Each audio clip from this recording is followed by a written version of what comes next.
Why ambition alone isn't working anymore. If you've always been the ambitious one, the go-getter, the overachiever, the one who makes it happen, but lately something feels off, like your drive is fading, like everything still looks good on paper, but it's inside that you feel maybe tired, restless, a bit lost or confused, this episode's for you. I want to talk to the woman who's always relied on her ambition to carry her, but now it's not working the way that it used to. And worse, she's scared to admit it out loud. And I know how that feels because I've been there. When I was in burnout, it wasn't just the exhaustion, it was that I stopped wanting to achieve. And that scared the hell out of me because my ambition, the thing I thought defined me, felt like it was no longer there. And that was so concerning to me because it was part of my personality that all of a sudden is shifting and I didn't know how to deal with it.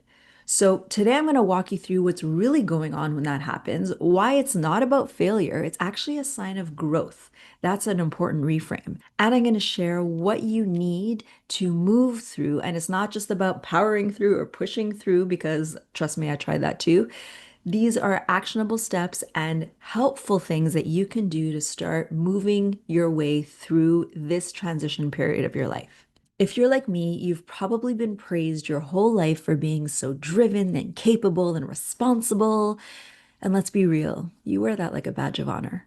It's how you've succeeded, it's how you've been seen, and maybe how you've stayed safe in the world. But here's the secret that most high achievers don't admit. Sometimes that ambition is not coming from desire, it's coming from fear. The fear of not being enough, the fear of what happens when you slow down, and the fear of disappointing others. Over time, that fear-based ambition starts to feel heavy. It's hollow, it's exhausting, it no longer identifies with you, it's no longer aligned. The goals get bigger, the wins get shinier, but inside you feel totally disconnected. Does that sound familiar? Because that's where I was. Here's the truth. Ambition that's built on proving your worth will always burn you out because it's not actually sustainable, it's performative. It's rooted in those old stories about having to earn love, about having and needing to stay two steps ahead to feel safe, of having to control everything, of having to have certainty in your life. And this one is the one that really got me. Slowing down or taking a break and resting is weak.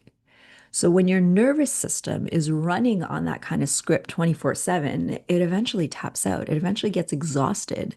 Your body will protect you before your mind gives you permission to rest. And it's the body that we have to start listening to. And that's why the drive disappears. And that's why maybe you feel numb. It's your body that's waving that red flag, that's giving you that alert, that's saying, this isn't working anymore. You're not broken, you're out of alignment, and something needs to change. You know you've hit this point when you're checking the boxes, but you don't feel accomplished or you feel kind of numb to it. It's no longer enough. Your to-do list may be full and you're being productive, but you're not feeling fulfilled in any way. And maybe you've achieved everything that you were supposed to, but there's no satisfaction. There's no kind of sense of accomplishment. This is the moment when most women panic, like me. Because if you're not chasing something, if you're not producing something, who even are you? But hear me on this. This is not a moment to break down, it's a breakthrough. It is a revelation because it means your nervous system is asking you for something deeper. It's not just about more goals. And when I achieve this, I will feel happy. When I get this, I will feel accomplished. It's not about the chasing anymore. It's about coming back to yourself and aligning with what truly matters to you. Because when I was in that mode, when I was in the chasing and nothing was feeling good anymore, I was checking off the boxes, I was achieving the goals, but they weren't fulfilling me like I thought they would. And that's when I thought I was broken. I thought there's something wrong with me. Like, how could I not be happy about these accomplishments? And that's when the panic set in because you don't recognize yourself anymore. For those high achieving women like me, those ambitious women, if that kept you going for most of your life and now it's not fulfilling you anymore, well, of course it's concerning. It's alarming because you're like, wait a second, who is this person? I don't even recognize myself anymore. But for me, that was such a turning point and such a breakthrough that allowed me to get to where I am today. And this is what I want to share with you. So when I hit burnout, it was a combination of many things, but the most predominant was the disconnection from myself and what I truly wanted. The fact that I was trying to force fit something that no longer belonged in my life, and that I was constantly chasing that high of that ambition that I had lost because it just was misaligned. The ambition was still within me, it's just that the goals were not quite right. And so, what I had to learn and what I want to share with you is that at that point, I realized I needed to stop abandoning myself to chase something that was outside of me that I thought would bring me joy and fulfillment. I needed to get honest. I needed to really align with who I was becoming and let go of that old chapter that was done. So, in that process, what I lost was my addiction to proving, and that was a gift in itself. That actually opened up the door to something bigger, a version of ambition that actually felt like me. I spent my entire life trying to prove myself in the role that I was in the responsibilities that I had, in the clients that I brought in, and the amount of money that I made for the agency. Like there was so much proving and external validation that over time, that's what faded. The chasing of that is what no longer felt right for me. So when I was able to surrender to that and say that this is no longer who I am or who I want to be, then I was able to really see ambition in a different way and connect it deeper to myself, my personal self. How did I want to live my life? How did I want my days to look? How did I want to serve and show up for clients and for the world? And this is something that you have the power to shift at any point. I thought that kind of ambition for a high achiever was only found in the push, in the chasing, in the hustle culture. But no, it's actually found in something more grounded, something more connected to who you are. And this is what can happen when you start to ask yourself these questions, when you start to become aware of the possibilities that exist beyond what society has conditioned us to believe about success and about being productive, and that you have to always be on the go. And achievers are the ones who are always working hard. And if you're not working hard, there's a problem. This is what I want to challenge today because there is another way. So, the first thing that I want to highlight is that you need to feel safe enough to slow down without the guilt. That's where I was stuck. That was my first indication that something needed to change. But there was a lot of guilt in the idea of slowing down or changing or doing something different because, again, I was conditioned to perform in this hustle culture, to always be working, to always be pushing, to always be chasing. And the idea of slowing down, that was not in my vocabulary. That was not in my lifestyle.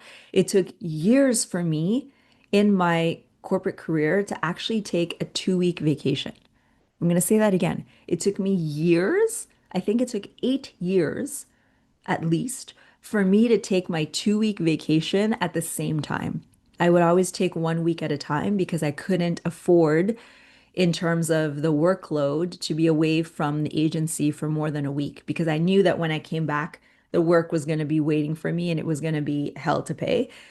But I actually gave myself permission too late in the process to actually slow down and take 2 weeks off. And let's not talk about being disconnected too. It took me forever to just be disconnected on vacation. I used to take vacation in the beginning and still be reachable and still be available. That's not a vacation. That's just you working remotely. At the time, we didn't know that, but that was me being on a beach somewhere and still answering emails. So, no, quite simply, no, that does not work. And I'm happy that now we have boundaries and it's more talked about when it comes to these kind of work relationships and how you want to benefit from your downtime. But a big mindset block that I had was slowing down makes me weak. Slowing down makes me not productive, which then leads to failure. If I'm not achieving, if I'm not working, then I'm a failure, right? So high achieving women, it's not that we don't slow down because we don't want to. We don't slow down because it feels unsafe to, because we don't feel like we have the ability to take a break. Maybe we feel like we're going to fall back in our work, like we're going to be viewed a certain way that's not beneficial to who we are and the kind of worker that we are. Maybe we're conditioned to believe that productivity equals worth. That's a big one. If you're not productive, you're not worthy. Your value lies in how much you do and how busy you are, right? So when we're not doing, we spiral. And that's why so many women, and I had such a hard time for the longest time, just sitting and doing nothing, accepting a day off, a day of just like going for a walk, reading a book, being with friends, going for lunch, having a coffee, like things that should be part of lifestyle to balance yourself out. For me, was like, oh my God, I don't know what to do with myself. If I'm not busy, what am I doing? And that's a problem because your nervous system cannot be on high alert all the time. Your nervous system needs time to balance, to regulate. So we need those days off. We need to be able to slow down so that when we are productive, we're making the most of it. And there's more of a balance between the two. So, that first step really is a shift in the nervous system safety. It's telling your nervous system that it's okay to just be calm. It's okay to not do anything because we've programmed ourselves to think that we need to always be in survival mode. We need to always be performing to be worthy, to be successful. And if I'm not performing, my nervous system is like, wait a second, this doesn't feel right. Like we need to be doing something all the time. And that's what we thought was safe. That's what we thought was job security and moving up the corporate ladder. So let's kick it into high gear. You can't sit, you got to do some work. Weekends, you got to be reachable. You got to be able to be performing all the time. So the first shift happens within in terms of teaching your nervous system that it's okay to rest, to be able to take the space without shame, to breathe, to listen, to feel. And that's not laziness, my friends. That's leadership. So again, resting is not laziness. It's actually a form of leadership. It's a form of self-regulation, of honoring yourself to be able to have that balance in life that so many women, high-achieving women, are striving for. And it starts with just being able to slow down without guilt. The second thing that I want to talk about is the ability to reconnect with what success actually feels like, not just what it looks like. Because we, I feel, are addicted to the picture of success that is put out there for the world to see. And for myself, it was the picture of who I was as an executive, as a director in an agency, big corporate job, working for the biggest clients, traveling, right? So if I painted that picture of myself and that was successful, bringing in the almost six-figure salary, like this is something that everyone wants, and I had it. But why did it feel off? That is the deeper question here. And that's what started to be more important to me. Why it did not feel the way that it looked. So I realized that I was just chasing a vision that wasn't mine anymore. At one point, it was. And I want to make that clear. It wasn't that I was wrong from the beginning of my journey. It was that I had evolved as a person, and therefore my needs, my desires, my goals had shifted, and I needed to be in alignment with where I was now. I was still pushing that old version of success that I had built or pictured for myself when I was 20 or 25 when I started in the advertising industry. I was still working towards that at 35, not realizing that it was time for a new chapter. It was time to change and update those goals. And we don't give ourselves permission to do that. So if you're feeling like, wait a second, this version of success that I built is outdated or it's not mine to begin with. Maybe you were encouraged to go into a field or to follow a certain career path, like someone in your family or someone close to you really encouraged you to do that. And now you're looking back and you're like, wait a second, it doesn't feel right anymore. This is what I'm talking about. So, this is where you need to ask yourself, am I living a life that's built on expectations, on people pleasing, on not wanting to disappoint others and remaining seen in a certain way? If so, I would challenge you and invite you to question that version of success. Because success doesn't mean that you have to be proving yourself all the time, that you have to be going against what you truly love, that it has to feel difficult. Like I was at a point where it was feeling challenging for me. It was feeling heavy. So, what if success could actually feel spacious? It feels like, you're lifted up from the inside and you're rooted in your values and you're free. You're not performing. You're not trying to gain that external validation. It just feels like you're exactly where you're meant to be. And it's calm and it's peaceful. It's not about the hustle culture. It's about working hard, yes, but it's not about the overindulgence and the overachieving that sometimes we fall into. So, what if success looked like that? And it's possible because that's where I am now. It's possible for you. Trust me, because I am living proof. But first, you need to unhook from what you should do so that you can choose what you want to do. You need to give yourself permission to dream big. You need to make room for desire and stop apologizing for it. So, when you've built your life being the responsible one, the capable one, the she can handle it woman, the desire starts to feel indulgent, maybe even irresponsible. Like you feel selfish if you want more, if you want something different, because you have everything. You are the one who keeps it all together. And so to say that something is no longer working or something needs to be changed, well, that goes against who you are. But let me tell you something, the future you, she's not fueled by obligation. She's fueled by truth. She's not just achieving, she's aligned. She's not exhausted, she's lit the F up. And she's not constantly proving herself. She already knows who she is, and she's just living her best life. So, that kind of ambition, that's the one that I want. And that's what I want for you too. And it's available to you once you stop outsourcing your permission.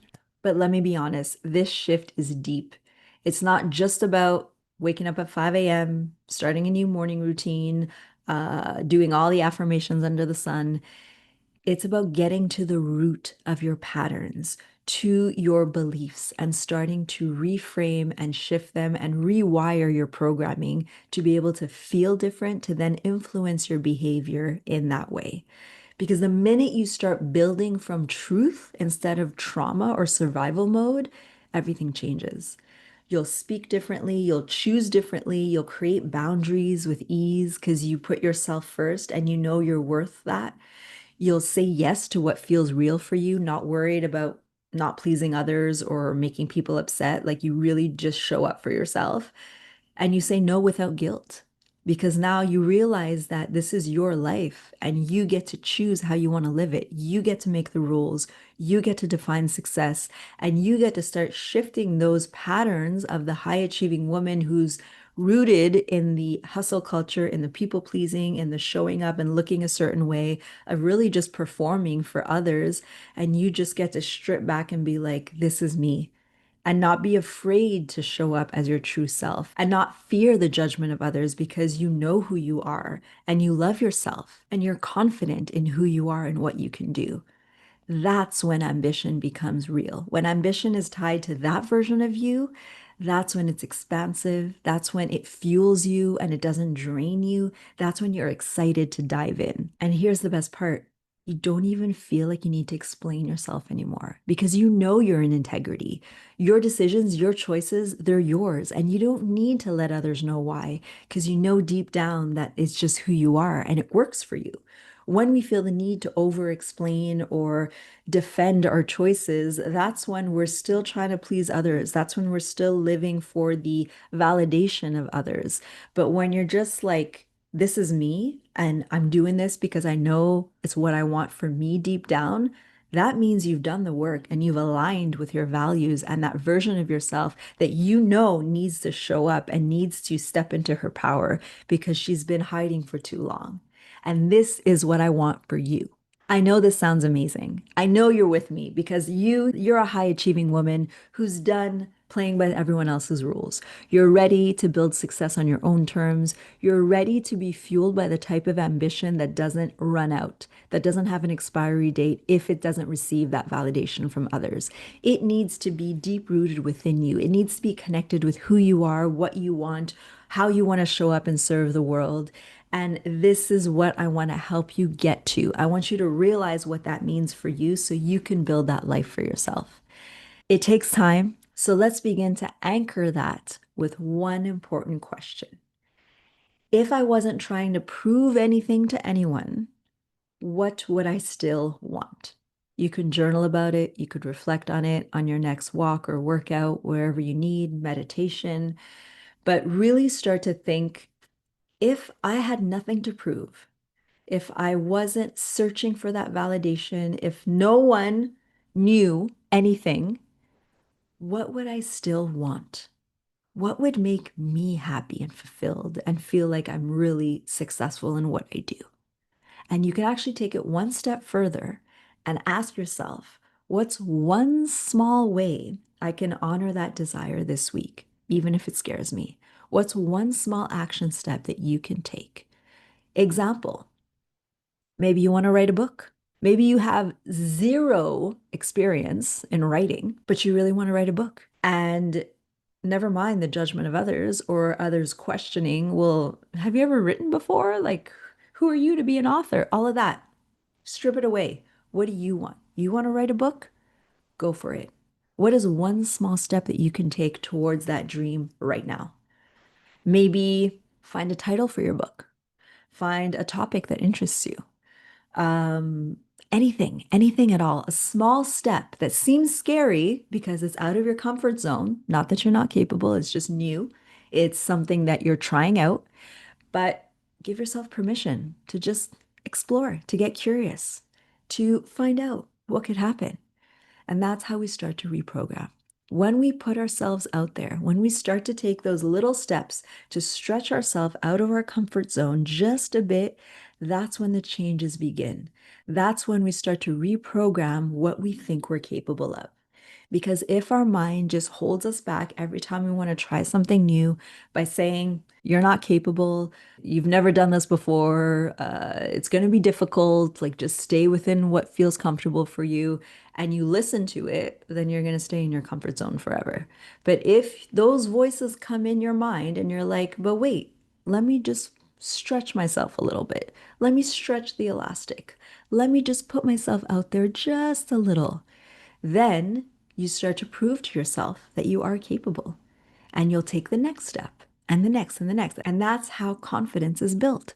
It's built by those small steps that you take towards something that's new for you, and doesn't mean that it has to be perfect, but just you being willing to try and you being willing to get a little bit uncomfortable, to dive into the unknown and to just try it. And of course, I can help you to get to that point of choosing yourself over and over again, more efficiently, more compassionately, and point out your blind spots. We all have them.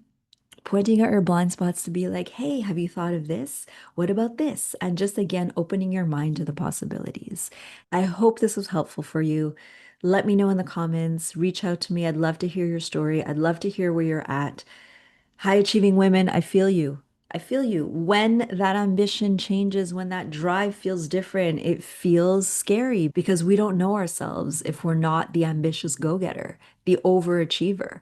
But I'm here to let you know that it's normal to maybe lose that spark if you're in the wrong environment, if you're chasing the wrong goals.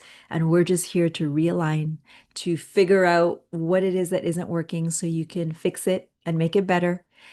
You're not broken. You are not broken. You are just becoming. You are maybe just outgrowing this old version of you. Maybe you're done with this chapter in your life. And it's giving yourself permission to dream bigger, to want more, to change. But doing that alone is scary, and you don't have to. So I'm here for you. Reach out to me. It would be my honor to support you on this journey. I've been there, so I can help you get to that point faster. You don't have to do all the trial and error that I did. I went through that, and now I'm here to guide you with my experience, with all the knowledge that I have, the tools that I have, mindset shifting, emotional healing, goal setting, habit, behavior tracking, and reprogramming everything that you thought you needed for success that doesn't feel right anymore. We're going to look at that. We're going to offer a different perspective. I'm going to challenge you and invite you to think differently, to see opportunities in new ways. Because when you're doing this on your own, and you can totally do it, you're maybe limited to what you know and what you've been doing this whole time. So if you want to do something different, we need to go and get some maybe outside help, someone to guide us, to show us the possibilities, someone who's been through it, so that we can